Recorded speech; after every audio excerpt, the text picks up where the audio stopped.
So today I got in the URC mini drone. Best part about this is it comes with two batteries that come with 20 minutes of runtime each. So it's really nice with a full charge.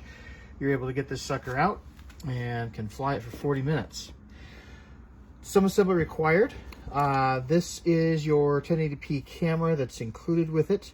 There's a base that you mount it to, then you attach that base to the underside of the drone right here. Battery installation is pretty straightforward. It gets inserted into that right there and plugged in right there to give you power.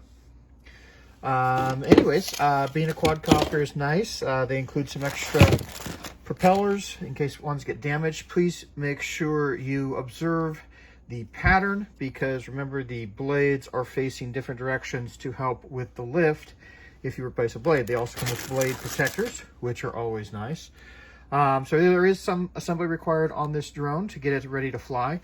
The controls itself is a good size in your hand for being able to run the controls. So anyways, worth checking out. We'll provide some video after we get it up in the air.